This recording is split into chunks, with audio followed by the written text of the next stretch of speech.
আসসালামু আলাইকুম রহমতুল্লাহ। সবাইকে স্বাগত জানাই doctor Arif homeo and tips এর পক্ষ থেকে।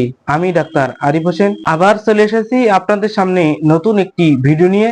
আজকে আমি আপনাদের সামনে যে টপিকস নিয়ে আলোচনা করব সেটি হচ্ছে ইম্পর্টেন্স বা পুরুষত্বহীনতা। পুরুষত্বহীনতা কেন হয় এবং পুরুষত্বহীনতার কার্যকরী একটি মাত্র হোমিওপ্যাথিক ঔষধ নিয়ে আলোচনা করব ইনশাআল্লাহ। তার আগে আমার এই ভিডিওটি যারা নতুন দেখছেন তাদের উদ্দেশ্য বলবো, আমি এখানে বিভিন্ন ধরনের রোগের সমস্যায় হোমিওপ্যাথিক চিকিৎসা এবং স্বাস্থ্য টিপস নিয়ে আলোচনা করে থাকি।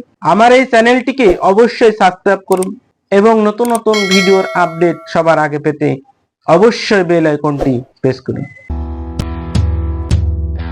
পুরুষত্বহীনতা, যা ইরেকটাইল ডিসফাংশন বা লিঙ্গ শীতলতা নামেও পরিচিত, এটি এমন একটি অবস্থা যেখানে একজন পুরুষ যৌন মিলনের জন্য যথেষ্ট পরিমাণ লিঙ্গ উত্থান করতে বা ধরে রাখতে পারে না।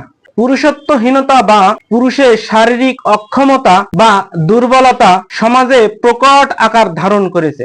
এতে উঠতি বয়সী যুবকরা হতাশ, ফলে অভিভাবকরা বেশ দুশ্চিন্তাগ্রস্ত হয়ে পড়েছেন। পুরুষত্বহীনতা হলো পুরুষের যৌন কাজে অক্ষমতাকে বোঝায়। ইম্পর্টেন্স বা পুরুষত্বহীনতার কারণ: বয়সের পার্থক্য, পার্টনারকে অপছন্দ, দুশ্চিন্তা, টেনশন ও অবসাদ, জটিল রোগ যেমন ডায়াবেটিস, কিডনি ড্যামেজ ইত্যাদি রোগের কারণেও পুরুষত্বহীনতা হতে পারে।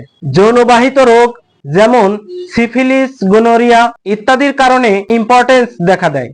রক্তে সেক্স হরমোন ভারসাম্য কম হলে পুরুষত্বহীনতা দেখা যায়।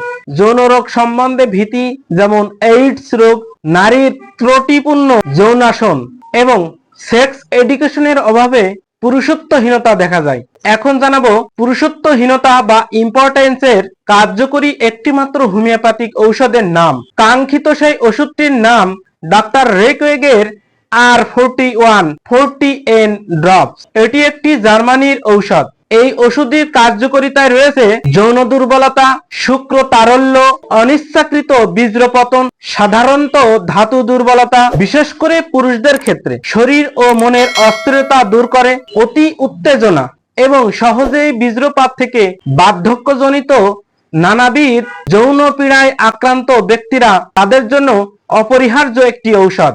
ঔষধ সেবনের নিয়ম: 20 ফোঁটা করে সামান্য পানি সহ খালি পেটে 3 বার সেবন করিতে হবে। সঠিকভাবে ওষুধ সেবন করিলে পুরুষত্বহীনতা বা ইম্পর্টেন্স নিরাময় করা সম্ভব হবে এবং রোগী সুস্থ থাকবে।